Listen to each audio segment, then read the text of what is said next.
അപ്പോൾ guys രാജാസാബിന്റെ review അതിലേക്ക് കടക്കുന്നതിന് മുമ്പേ 4 കാര്യങ്ങൾ ആദ്യമേ പറഞ്ഞേക്കാം. ഒന്നാമത്തെ കാര്യം എന്ന് പറയുന്നത് ഇത് നമ്മുടെ ആദിപുരുഷന്റെ തന്തയായിട്ട് വരും. തന്ത എന്ന് പറഞ്ഞാൽ തനി തന്ത, അക്കാര്യത്തിൽ ഒരു സംശയമില്ല. രണ്ടാമത്തെ കാര്യം 50 കോടി, വെറും 50 കോടി ബഡ്ജറ്റ് എടുത്ത് നമ്മുടെ തമിഴിലെ രാഘവ് ലോറൻസ് ഇല്ലേ, കാഞ്ചന ഹീറോ, അങ്ങേരുടെ കയ്യിലേക്ക് അങ്ങ് കൊടുക്കുകയാണെങ്കിൽ പുള്ളി അത് വാങ്ങിച്ചിട്ട് ഈ 400 കോടിക്കെടുത്ത കാട്ടവരാതിനേക്കാളും കിടിലൻ ക്വാളിറ്റി സ്റ്റഫ് എടുത്ത് ഇങ്ങ് തന്നേനെ. ഇവന്മാരതങ്ങനെ ചെയ്താൽ മതിയായിരുന്നു. ഇനി മൂന്നാമത്തെ കാര്യം 150 to 200 കോടിയാണ് പ്രഭാസ് കാരു ഇന്ത്യയിലെ സോക്കാൾഡ് സൂപ്പർ സ്റ്റാർ പ്രതിഫലമായിട്ട് വാങ്ങുന്നത്. ഈ 150 കോടി കൈ വാങ്ങിച്ചിട്ട് പുള്ളിയുടെ തലയുടെ ഒരു ഫോട്ടോ കൊടുത്തങ്ങ് വിടും. കൊടുത്തിട്ട് പുള്ളി പറയും, തല ഞാൻ തന്നിട്ടുണ്ട്, ഇനി ഉടൽ ആരുടെയെങ്കിലും ഒക്കെ വെച്ച് പണിക്കോ. ഈ പരിപാടിയാണ് ഈ പടത്തിൽ കാണിച്ചു വെച്ചേക്കുന്നത്. പ്രത്യേകിച്ച് ഫൈറ്റ് സീൻസിലൊക്കെ എൻ്റെ പൊന്നോ, അതൊക്കെ ഓർമ്മിച്ച് കഴിഞ്ഞാൽ ഭ്രാന്താവും. നമുക്ക് അതിലേക്ക് വരാൻ കേട്ടാ. ഇനി നാലാമത്തെ കാര്യം എന്ന് പറയുന്നത് ക്ലാഷിൽ നിന്ന് ജനനായകൻ ഒഴിഞ്ഞു പോയത് Prabhas pan Indian super star, India's biggest super സ്റ്റാറിൻ്റെ മാനം രക്ഷിക്കുന്ന ഒരു പരിപാടിയായിപ്പോയി. പ്രഭാസ് മുട്ട വെച്ചതാണെന്ന് എനിക്ക് നല്ല സംശയമുണ്ട് വിജയ്ക്ക്. കാര്യം എങ്ങാനും ക്ലാഷ് നടന്നിരുന്നെങ്കിൽ ഇങ്ങനെ വടിച്ചെടുക്കേണ്ടി വന്നേനെ ഫിത്തിയിൽ നിന്ന് രാജാസാബിനെ. ആ അവസ്ഥയായേനെ. അത് ജനനായകൻ ഒരു ഡിസാസ്റ്റർ റിവ്യൂ കിട്ടിയാൽ പോലും അത് സംഭവിച്ചേനെ. ഇനി പറയാൻ പോകുന്ന സബ്ജക്റ്റ് രാജാസാബിൻ്റെ റിവ്യൂ. അതിലേക്കൊന്ന് പോയാലോ. Hello cinephiles, welcome to Touch My life.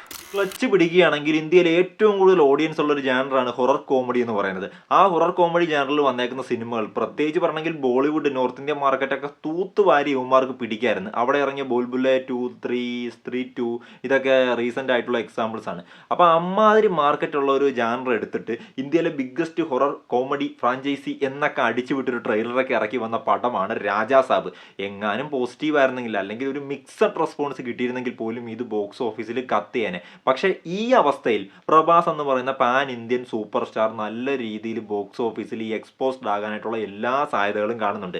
നമ്മുടെയൊക്കെ മനസ്സിൽ അങ്ങേരുടെ ഒരു മുഖമുണ്ട്, ബാഹുബലി പ്രഭാസ് എന്നുള്ളൊരു മുഖം. ആ മുഖം അങ്ങനെ തന്നെ കാത്തു സൂക്ഷിക്കാൻ നമ്മൾ റെഡിയാണ്. ഇങ്ങനെ അഭിനയം നിർത്തി വീട്ടിൽ ഇരുന്നാൽ മതി. ഈ പരിപാടി, ഈ തല കൊടുത്തിട്ടുള്ള പരിപാടി കാണിക്കാനാണെങ്കിൽ പുള്ളി വീട്ടിൽ ഇരിക്കുന്നതായിരിക്കും നല്ലത്. കാര്യം ഉടൽ മൊത്തം അനങ്ങി പണിയെടുക്കാനാണെങ്കിൽ മാത്രം ഇനി സിനിമ ചെയ്താൽ മതി എന്നാണ് അഭിപ്രായം. അങ്ങനെ പറയാൻ കാരണം എന്ന് പറഞ്ഞാൽ ബാഹുബലിക്ക് ശേഷം പുള്ളിക്ക് വയ്യ എന്നുള്ളൊരു അഭിപ്രായം എനിക്ക് നന്നായിട്ടുണ്ട്. അത് ഒരുപാട് പേർക്കുണ്ടെന്ന് എനിക്കറിയാം. പക്ഷേ എനിക്ക് തീർച്ചയായിട്ടും വളരെ ശക്തമായിട്ടുണ്ട്. പുള്ളിക്ക് വയ്യ. പുള്ളിക്ക് ശരീരം അനങ്ങി വലിയ രീതിയിലുള്ള പരിപാടികൾ ചെയ്യാൻ വയ്യ. ഇനി കൽക്കി എന്ന് പറയുന്ന സിനിമയിലും നമ്മുടെ ഏതായിരുന്നു സലാറിലൊക്കെ പുള്ളി ചെയ്തിട്ടുണ്ടോ എന്ന് ചോദിച്ചു കഴിഞ്ഞാൽ സലാറിൽ അത്രമാത്രം ശരീരം അനങ്ങി ചെയ്യുന്ന പരിപാടിയൊന്നുമില്ല. നിന്ന് പരിപാടിയൊക്കെയാണ് കൂടുതലായിട്ടുള്ളത്. ഇനി കൽക്കിയിലേക്ക് വരുമ്പോൾ 600 കോടി ബഡ്ജറ്റ് ഉണ്ട്.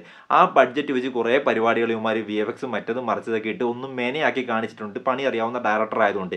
അതുകൊണ്ട് ഇനി പ്രഭാസ്കാർ പടം ചെയ്യാൻ ഉദ്ദേശിക്കുന്നുണ്ടെങ്കിൽ ഒന്നെങ്കിൽ ബ്രാൻഡ് ഡയറക്ടേഴ്സിൻ്റെ കൂടെ കൊണ്ട് കൈ കൊടുക്കുക. അല്ലാണ്ട് ഇമാരി മാരുതിയെ പോലുള്ള ടീമിൻ്റെ അടുത്ത് എന്നും കൊണ്ട് കൈ കൊടുത്തു കഴിഞ്ഞാൽ പുള്ളി സ്റ്റേജിൽ പറഞ്ഞ അവസ്ഥയാണ്. അത് ഓർക്കാൻ നേരത്ത് വമ്പം കോമഡി ആയിട്ടാണ് തോന്നുന്നത്. കാര്യം ഇതിനു മുമ്പ് കുറച്ച് നാൾ നമ്മുടെ മലയാളത്തിൽ ഒരെണ്ണം മുട്ടൻ ഡയലോഗ് അടിച്ചായിരുന്നു. ഈ സിനിമ എന്ന് കണ്ടിട്ട് നിങ്ങൾക്ക് നെഞ്ചും വിരിച്ച് തിയേറ്ററിൻ്റെ പുറത്തേക്ക് ഇറങ്ങി വരാം. രാവണപ്രഭുവിൽ എന്തിനുണ്ടായതോ നരസിംഹത്തിലുണ്ടായ മുതല അങ്ങനെയൊക്കെ അടിച്ചൊരു അണ്ണനുണ്ട്. പടം ഏതാണെന്നറിയാമല്ലോ, ഒടിയൻ. ഒടിയൻ, നമ്മുടെ മലയാളികളുടെ കൾട്ട് ക്ലാസിക്ക്. അപ്പം ആ അവസ്ഥ അതിന് ശേഷം നമ്മൾ കണ്ടത് സൂര്യണ്ണൻ കങ്കുവ ഓഡിയോ ലോഞ്ചിൽ പറഞ്ഞൊരു സംഭവമാണ്. നീങ്കെല്ലാം വായ പൊളന്ത് പാക്കപ്പോറെ, പൊളന്ത് പാത്ത്, ലോകം മൊത്തം പൊളന്ത് പാത്ത് കങ്കുവ. പിന്നെ ഒരു അണ്ടർ റേറ്റഡ് സാധനമുണ്ട്, തിയേറ്റർ കുലുക്കിക്കൊണ്ട് വരാൻ പോകുന്ന മലൈക്കോട്ടെ വാലിബൻ. അത് പിന്നെ ഡയറക്ടറും ആക്ടറും അല്ല പറഞ്ഞത്, അതുകൊണ്ട് നമുക്ക് ആ സിനിമേനെ അങ്ങ് വെറുതെ വിടാം. പിന്നെ വേറെ പണ്ടത്തെ ഒരു സാധനം ഉണ്ട്, അത് ഓർക്കാൻ നേരത്ത് ചിരിച്ചിരിച്ചാകും. ഇത് പായും പുലി, ഇത് പസിക്കത് പുലി, ഇത് വേട്ടപ്പുലി, ഇത് വെട്രിപ്പുലി, ഇത് വിജയപ്പുലി. അത് ഓർക്കുന്നുണ്ടല്ലോ. അതും പിന്നെ ഡയറക്ടറും ആക്ടറും ഒന്നും അല്ല പറഞ്ഞത്. അപ്പോൾ അതുകൊണ്ട് നമുക്ക് അതിനെ അങ്ങോട്ട് ഒഴിവാക്കാം. പക്ഷേ ഈ സിനിമയുടെ മാരുതി ഡയറക്ടറായിട്ടുള്ള മാരുതി രാജാസാബിൻ്റെ ഡയറക്ടർ പറഞ്ഞൊരു സംഭവമുണ്ട്. ഈ സിനിമ 3 മണിക്കൂറുണ്ട്, ഇതിൽ 1 മിനിറ്റെങ്കിലും നിങ്ങളെ തൃപ്തിപ്പെടുത്തിയില്ലെങ്കിൽ നിങ്ങൾക്ക് എൻ്റെ വീടിൻ്റെ അഡ്രസ്സ് തരാൻ നിങ്ങൾ വന്നോളൂ എന്ന് പറഞ്ഞ് വീടിൻ്റെ അഡ്രസ്സൊക്കെ ഇങ്ങനെ പറഞ്ഞു കൊടുത്തേ. അപ്പോൾ ഇനി ഇങ്ങേരുടെ വീടിന് ഇന്ന് മുതൽ ആർമിയുടെ പ്രൊട്ടക്ഷൻ ഏർപ്പെടുത്തണം. വേറെ ഒരു ഫോഴ്സിനെ കൊണ്ടും പുള്ളിനെ രക്ഷിക്കാൻ പറ്റത്തില്ല. റബൽ ഫാൻസ് മൊത്തത്തിൽ ഇടിച്ചങ്ങോട്ട് കയറി ചെല്ലാനായിട്ടുള്ള എല്ലാ സാധ്യതയുണ്ട്. ഇനി ഇമ്മാര് ഡയലോഗൊക്കെ അടിച്ചുവിടുന്ന ഓരോ ഡയറക്ടേഴ്സ് ശ്രദ്ധിക്കണം. നിങ്ങളുടെ കണ്ടന്റ് അത് എത്രമാത്രം ക്വാളിറ്റി ഉണ്ടെന്ന് നിങ്ങൾക്ക് തോന്നുന്നു അത് മനസ്സിൽ വെച്ചേക്കുക.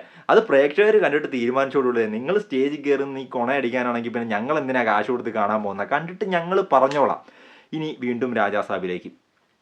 നിങ്ങൾക്ക് കാണണമെന്നുണ്ടെങ്കിൽ ആ ബാഹുബലി പ്രഭാസിനെ മനസ്സിൽ കൊന്നു കുഴിച്ച് മൂടിയിട്ട് നിങ്ങൾ തിയേറ്ററിൽ പോയി കണ്ടോ, അതായിരിക്കും നല്ലത്. അങ്ങനെ ഒരു വ്യക്തി ഇല്ല, അങ്ങനെ ഒരു വ്യക്തി ഉണ്ടായിട്ടില്ല എന്ന് വിചാരിച്ചിട്ട് ഇതൊരു പുതിയ പ്രഭാസ്, ഇത് വേറെ ഏതൊരു ആക്ടർ, അങ്ങനെ വിചാരിച്ചിട്ട് പോയി കണ്ടോ. കണ്ടിട്ട് ഉറങ്ങേ, ഇൻ്റർവെല്ലിന് എഴുന്നേറ്റ് പോരേ, കരയേ, പേടിക്കാനായിട്ട് ഉണ്ടാക്കി കാണിക്കുന്നുണ്ട് കേട്ടോ, വമ്പ സാധനമൊക്കെയാണ്. അപ്പോൾ പേടിക്കേ എന്തെങ്കിലുമൊക്കെ ചെയ്തിട്ട് തിയേറ്ററിൽ നിന്ന് ഇറങ്ങി പോരെ. അത്രയേ ഉള്ളൂ ഈ സിനിമയുടെ റിവ്യൂ എന്ന് പറയുന്നത്. അതിൻ്റെ അപ്പുറത്തേക്ക് ഇത് സീൻ ബൈ സീനായിട്ട് എടുത്ത് പറയാൻ ഇതിനകത്തൊന്നുമില്ല. മടുപ്പാണ്, വൻ ബോറിംഗ് ആണ്. ആ ബോറിങ്ങും മടുപ്പും എൻജോയ് ചെയ്ത് കാണണമെന്നുണ്ടെങ്കിൽ പൊക്കോ. പിന്നെ നമ്മുടെ അശ്വന്ത് കൊക്ക് ഫേമസ് റിവ്യൂവറാണ്, എനിക്ക് ഒരുപാട് ഇഷ്ടമുള്ള ആളാണ്. പുള്ളിക്കാരൻ പറയുന്ന പോലെ എന്താ പറയുക, ഒരു മലം കൾട്ടായിട്ട് ആസ്വദിക്കണമെന്നുണ്ടെങ്കിൽ നിങ്ങൾക്ക് പോയി ആസ്വദിക്കാം. പക്ഷേ ഇത് അങ്ങനെ ഒരു കൾട്ടായിട്ട് പോലും ആസ്വദിക്കാൻ പറ്റുമെന്ന് തോന്നുന്നില്ല. സോ സിനിമ കണ്ടെങ്കിൽ നിങ്ങളുടെ അഭിപ്രായങ്ങൾ എഴുതുക കമൻറ്റ് ബോക്സിൽ. കണ്ടില്ലെങ്കിൽ വേണമെങ്കിൽ പോയി കാണുക. കാര്യം പൊങ്കൽ സീസൺ, നമുക്ക് പൊങ്കൽ വലിയ ഫേമസ് ഒന്നുമല്ല, പക്ഷേ തമിഴ്നാട്ടിലും ആന്ധ്രയിലൊക്കെ പൊങ്കൽ ഭയങ്കര സംഭവമാണ്. അപ്പോൾ പൊങ്കൽ സീസണിൽ ശരിക്കും പറഞ്ഞാൽ അവർക്ക് മൊത്തത്തിൽ ഡിസപ്പോയിൻറ്റഡ് ആയിട്ടുള്ള കാര്യങ്ങളാണ് സംഭവിച്ചേക്കുന്നത്. നല്ല സിനിമകളൊന്നും കാണാനില്ല. അപ്പോൾ അതുകൊണ്ട് ചിലപ്പോൾ ആളുകൾ അവിടെയൊക്കെ ടിക്കറ്റ് എടുക്കുമായിരിക്കും. നമുക്കും വേണമെങ്കിൽ ആ ഒരു സാഹസം ഇവിടെ കാണിച്ച് നോക്കാവുന്നതാണ്. പോയി കണ്ട് നോക്ക്, അഭിപ്രായം പറയണം കേട്ടോ കമൻറ്റ് ബോക്സിൽ. അടുത്തൊരു വീട്ടിൽ കാണുന്നവരെ ബൈ ബൈ.